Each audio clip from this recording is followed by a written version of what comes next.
I'm Amber Tresca, and this is About IBD. I was diagnosed with ulcerative colitis as a teen and had J-pouch surgery 10 years later. Now, I help people with Crohn's disease and ulcerative colitis understand their disease and feel seen. On About IBD, you'll get real talk on symptoms, treatment, and life with IBD, straight from patients, caregivers, and experts. You'll learn, feel less alone, and even have a laugh along the way. Hello, and welcome to the About IBD year-end book episode. This is where I'm going to talk about some of the books that I read or listened to as audiobooks this year and take you through them and let you know what I found in them so that you can use it to inform your own reading journey. This year I have 10 books for you, plus a few more that I'm going to put in the show notes, but I'm not going to go through them in this episode. So be sure to check the show notes or go to aboutibd.com where you can find much more information there. Okay, let's get started. The first book I'm going to talk about today on my 2025 list is called Beautyland, and it is by Helene Bertino. By the way, I am probably going to mispronounce a lot of authors' names. I apologize, but I will do the best that I can. Anyway, back to Beautyland. I read this book because it was the book that was chosen for the One Book, One Town that my town participates in. It leads to a lot of interesting talks and meetings around the book of the year. And if your town takes part, I really recommend that you find out and get involved. And if not, maybe you can encourage your library or your local community center to take part in One Book, One Town. Okay, here's a summary of Beautyland. An alien born to human parents observes Earth with wonder and confusion. As she grows, she reports back to her home planet about human beauty and absurdity.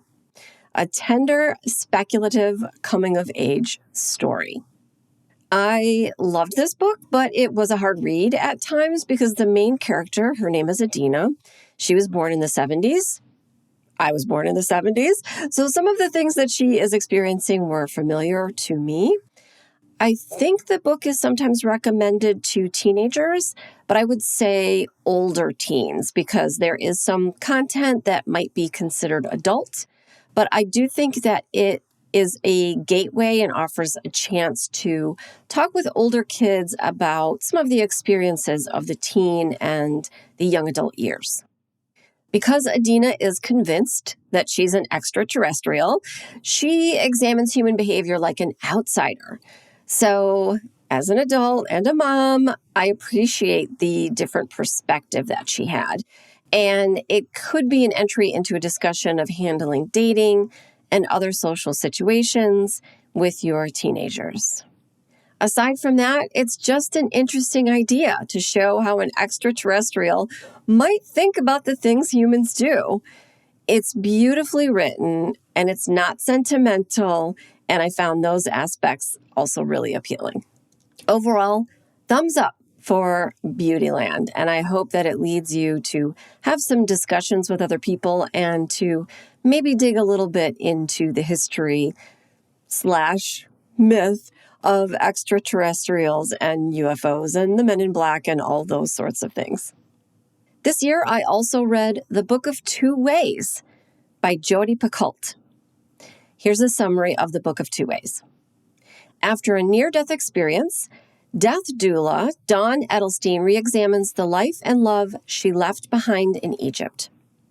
Dual timelines explore both the path she chose and the one she abandoned. Themes include destiny, family, and ancient Egyptian beliefs. This story is so beautifully written. It also kept me on my toes because it goes back and forth in time. That's what that dual reality alludes to. So there's some points where it's unclear what is actually happening and which timeline you're in. Also, the main character really frustrated me. She became so upset over something that, from my perspective, occurred between her and her husband, and in a long marriage, I really don't think it was a huge issue. But then she went and acted out in ways which were major issues and would have been very painful for her husband and her daughter, although I don't think that's fully explored. I also struggled to see how someone could be intelligent enough to be at the PhD level at Yale, which the main character is, empathetic enough to be a death doula. And if you don't know what that is, I encourage you to look it up. And yet she was so clueless about things in her personal life that were right in front of her.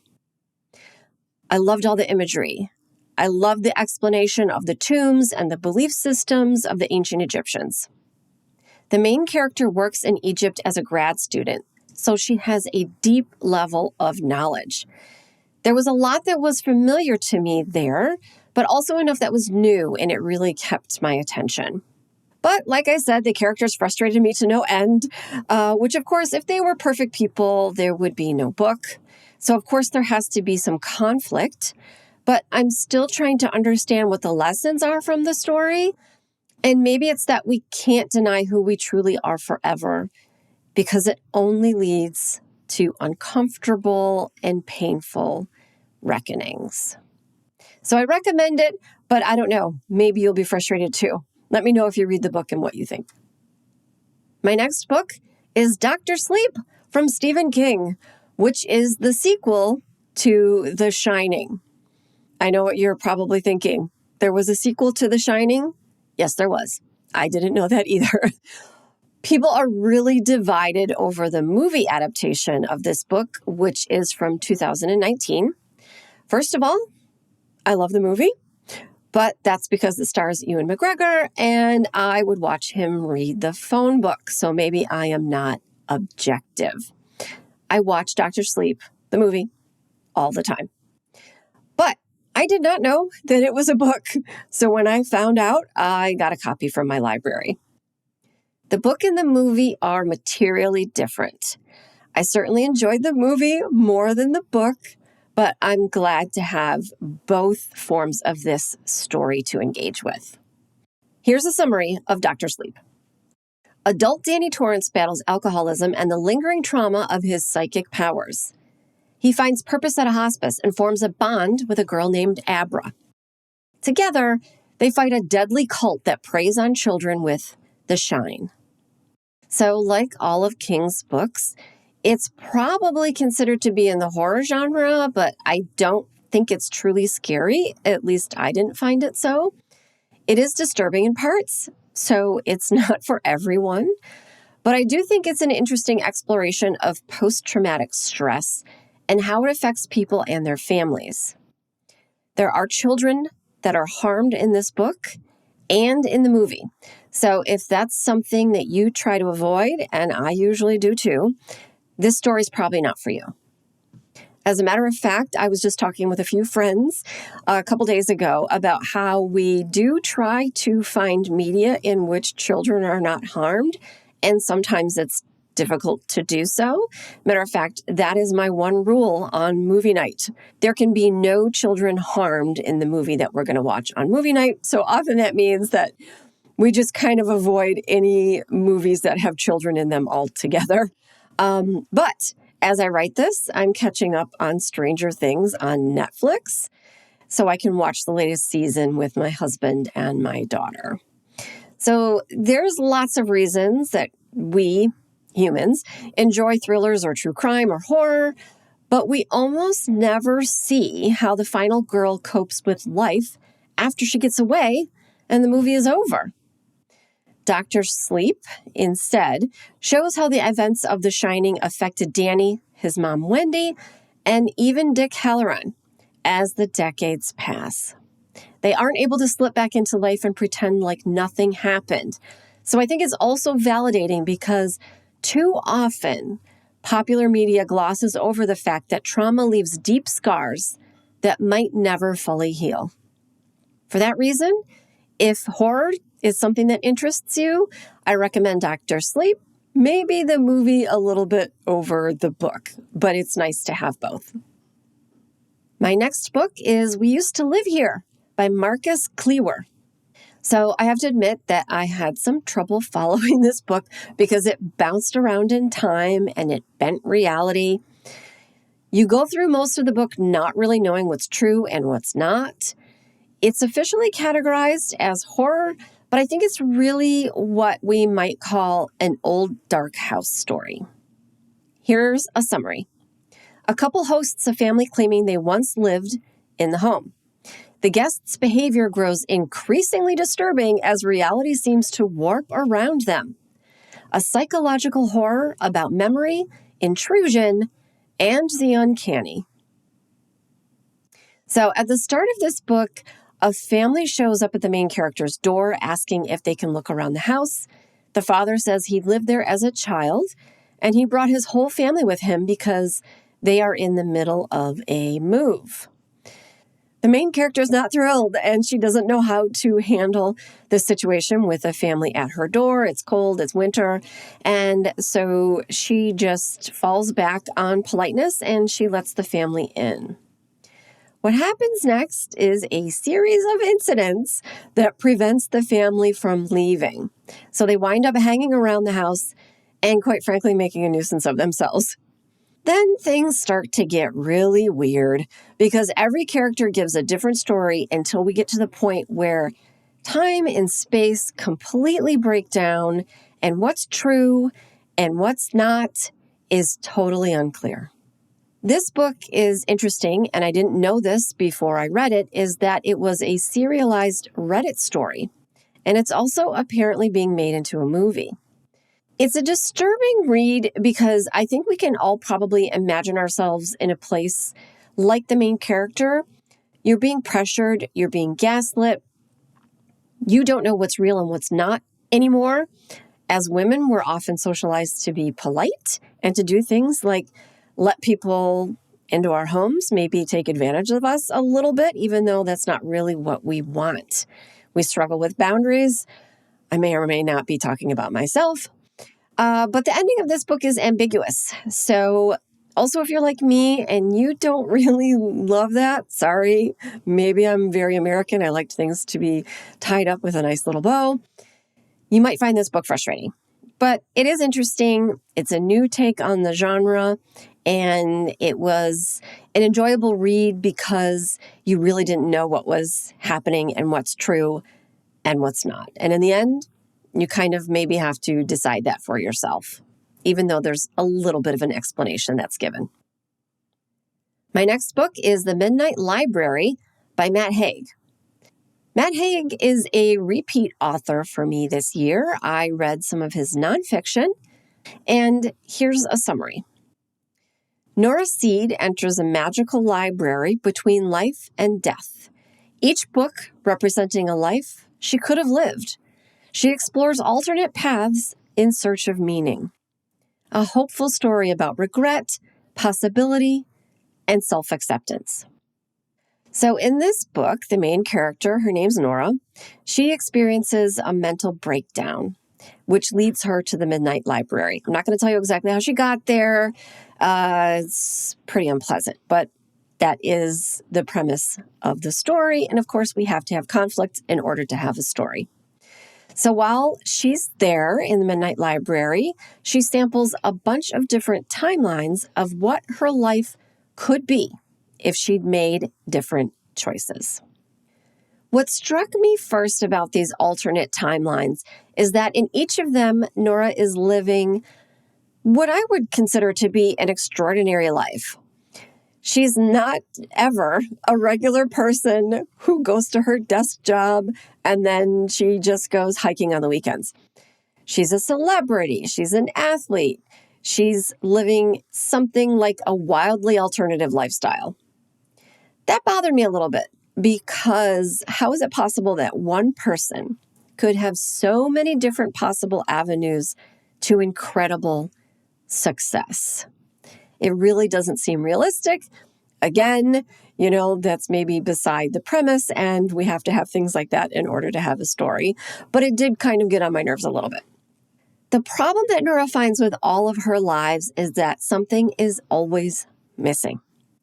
There's a crucial puzzle piece that's not there, and she's not satisfied. It doesn't matter how much fame or how much money she has. She comes back to the Midnight Library and she moves on to the next possible life.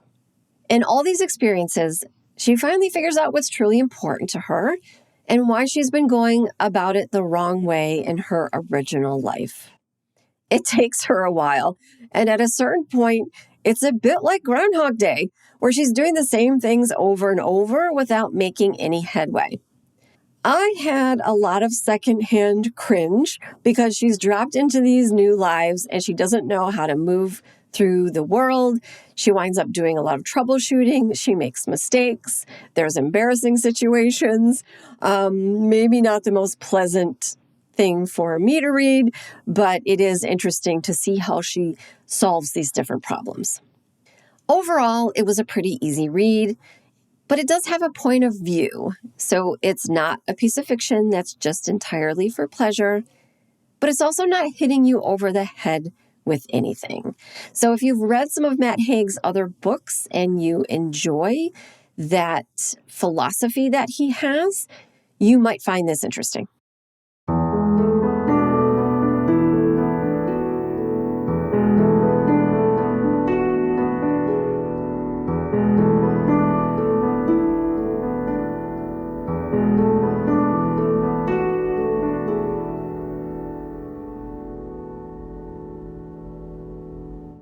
Hey there.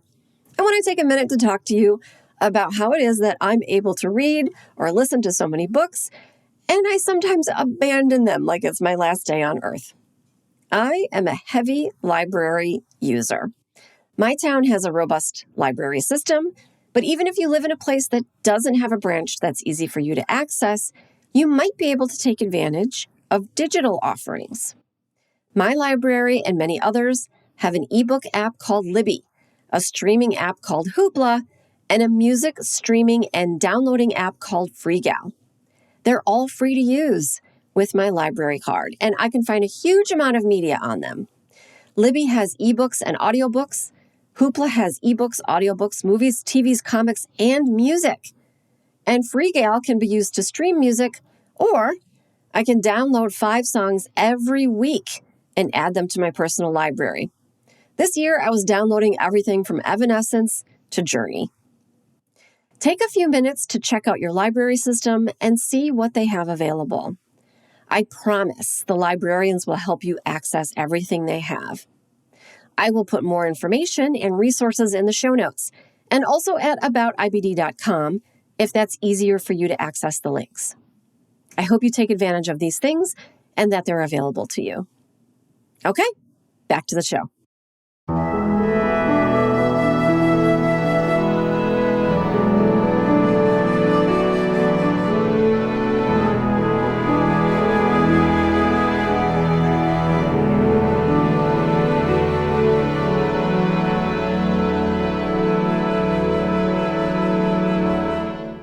Dark fantasy is having a moment.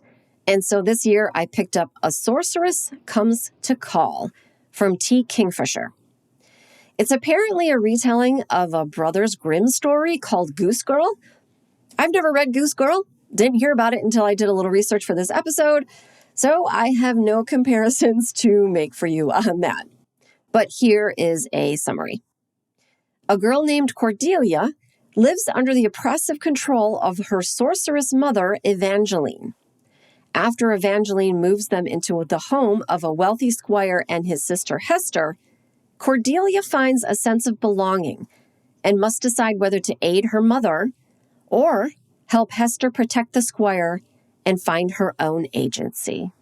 Right off the bat here, we're in another story where children are harmed, despite my best efforts to avoid those things. Cordelia is, quite frankly, abused by her mother. Her mother, Evangeline, is a sorceress and also a pretty talented grifter. She uses trickery and coercion to get what she wants, usually from men, but she's getting older and she's looking for a more permanent situation. Maybe she wants to get off the grift. So they try to pull one over on a local gentleman and his family. They show up at his house acting like they're displaced noblewomen, and they worm their way into the castle. But everything begins to unravel, and Evangeline is found out as a con artist and a sorceress. That sets Cordelia on a path to extricate herself from her mother, which winds up being not only dangerous, but also painful. Her mother has been up to more shenanigans than even Cordelia knew. This story also reminded me a lot of Cinderella. There are some parallels. In Cinderella, though, the abuse is a bit more nuanced, but in this book, it's more detailed. So it might not be a good choice for anyone that is bothered by that. It's also a fantasy, so there's magic, of course, which is fun. But in the end, the book is about coming of age and resilience. It's a quick read, and several of the characters are interesting and have some juicy backstories. It might sound like it's a young adult novel, but I would say it's actually only appropriate for older teens and adults. A book I read this year with a character who has Crohn's disease is Death Valley by Melissa Broder. I didn't know about the connection to IBD. I just picked up the book because it was supposed to be humorous. Here's a summary. A woman retreats to a desert hotel while her father is critically ill, searching for clarity.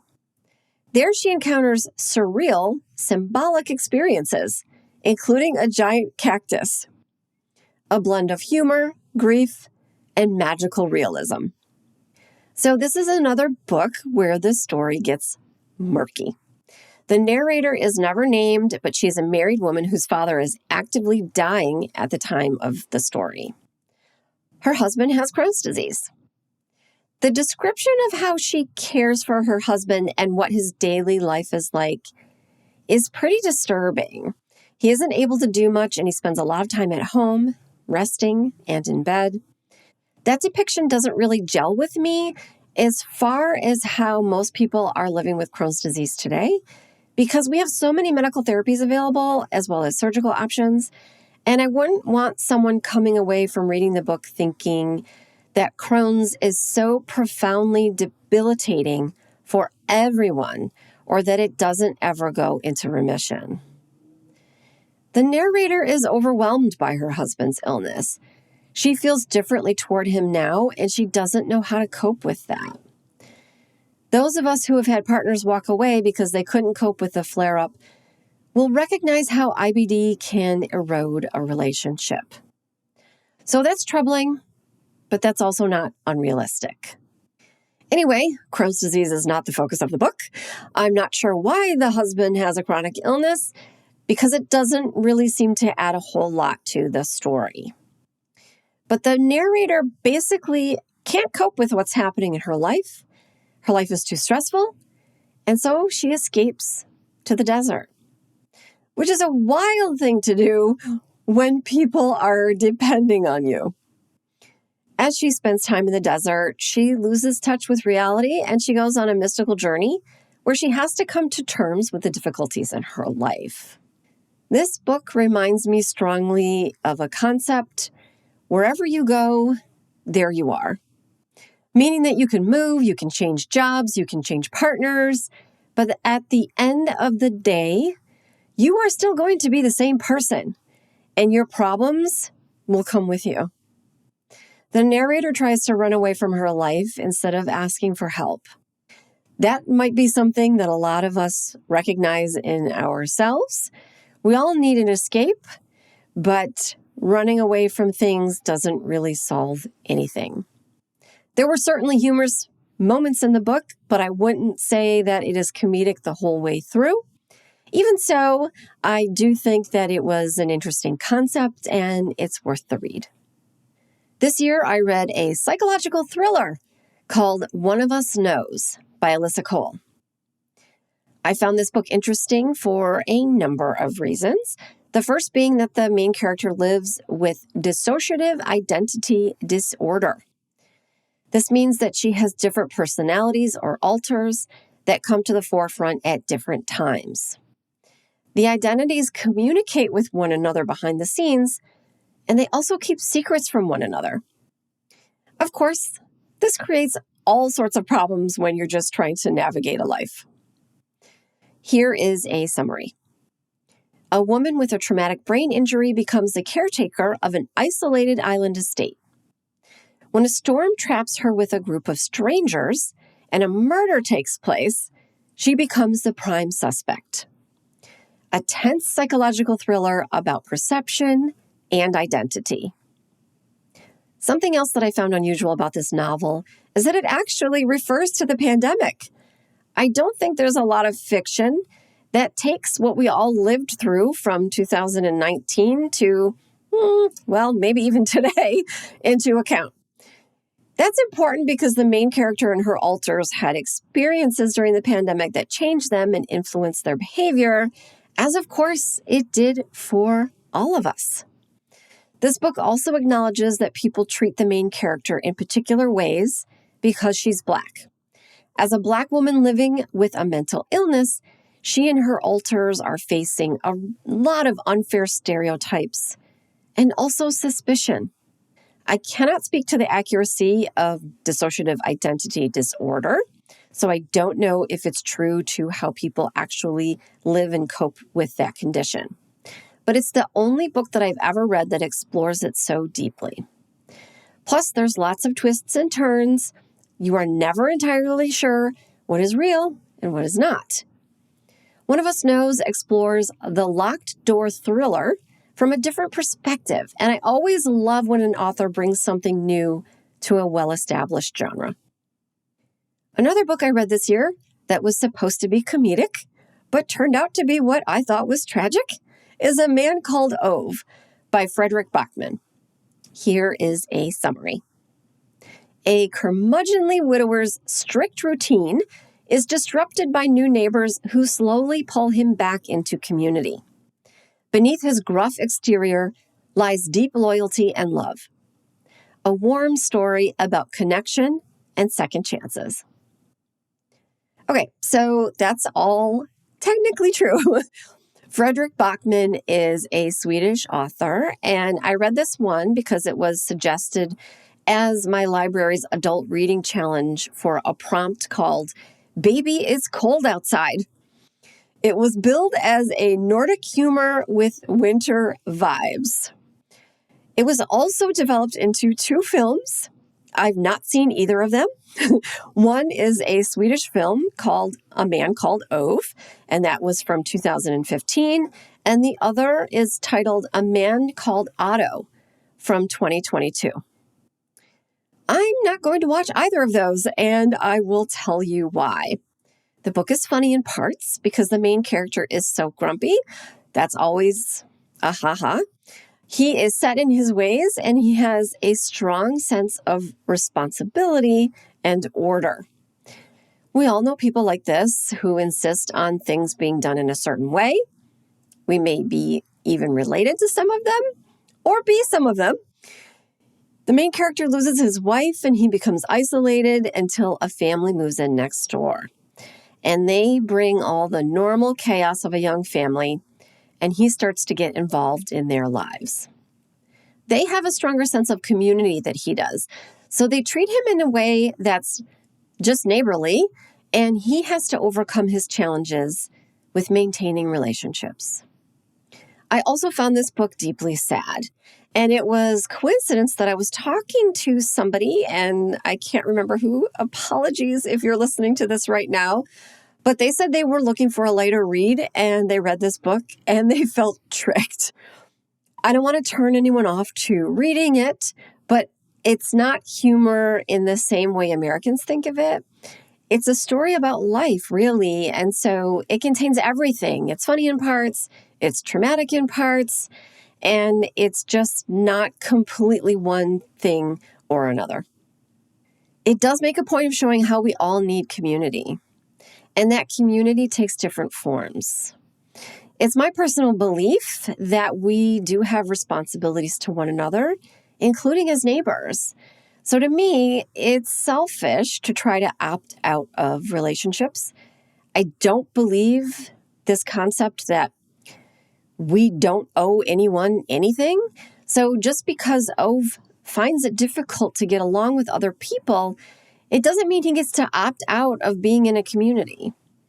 He has to do the work on himself to find a way to take part in community and society because, to me, that is what we all owe one another as humans. So the end result is that I would not call A Man Called Ove comedy, but it's an important reflection on humanity and on community and how we can learn to change. But I do think it's important to say that it's not as funny as maybe some reviews would make it out to be, because I wouldn't want anyone else to be tricked. My last book I'm going to profile this year, and one that I read early in the year, and actually is funny, is A Very Punchable Face by Colin Jost. Here is a summary.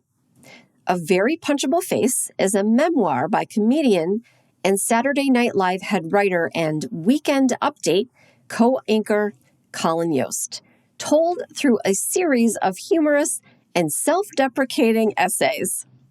The book chronicles his life from childhood on Staten Island to his success in the world of comedy, offering a behind-the-scenes look at his career and personal mishaps. I listened to this on audiobook, which I recommend.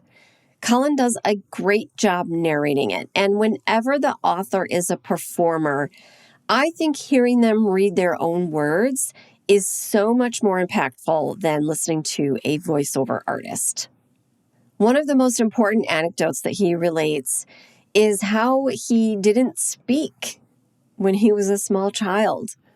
It took a number of years for him to become verbal. So the fact that he's now a comedian that performs on stage is really very interesting. And I think it shows how we can change and mold our lives as long as we have the right kind of support, which Colin ultimately did at that time in his life. He has a number of stories which would be almost unbelievable, including how he was infected with botfly larvae. The botfly laid eggs in his legs, and it was probably deeply unfunny at the time. It makes for a hilarious story in hindsight. Hopefully, he doesn't have any lingering effects from it, except maybe some complex PTSD. Do not search for botflies. You will not want to see the photos. This is the kind of thing that we would profile in the journals when I worked for a medical publisher.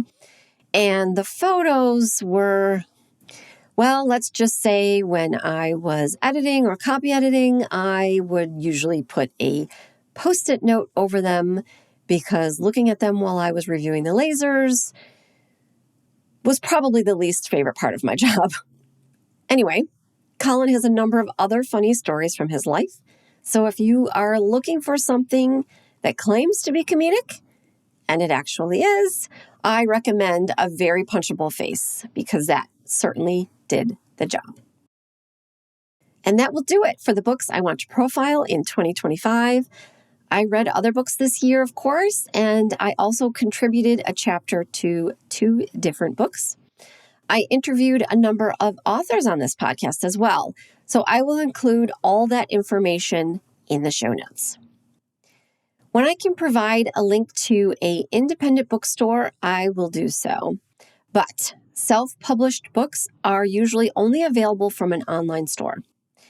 It's okay if you don't want to shop that way, but just please be aware that there's no other way to get certain books, especially in the chronic disease space.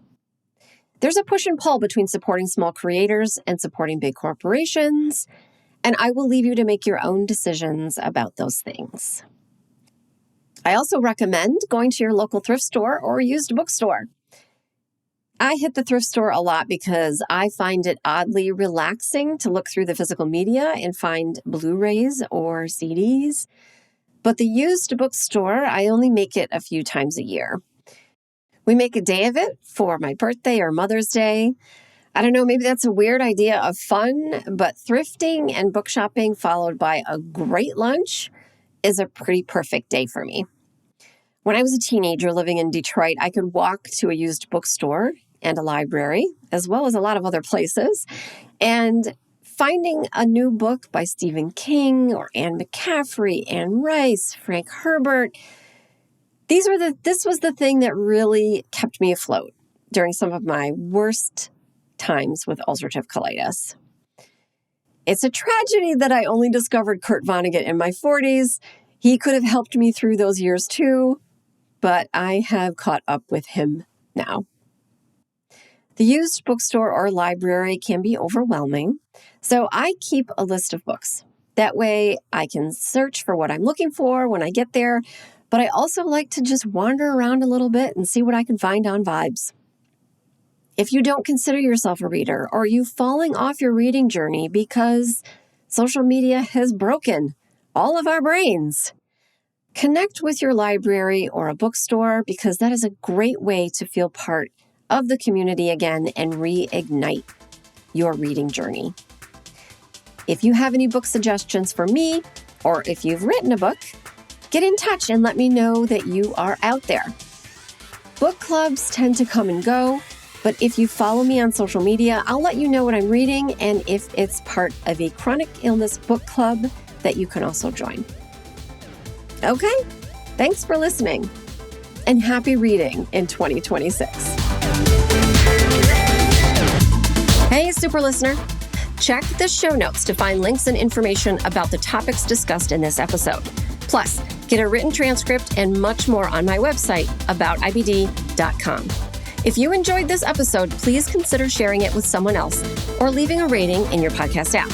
Reviews and ratings help me grow this show and bring you more great content. Thanks for listening.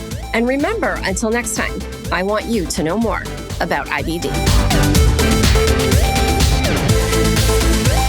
About IBD is a production of Mal and Tel Enterprises. It is edited, written, produced, and directed by me, Amber Tresca. Mix and sound design is by Mac Cooney. Theme music is from Cooney Studio.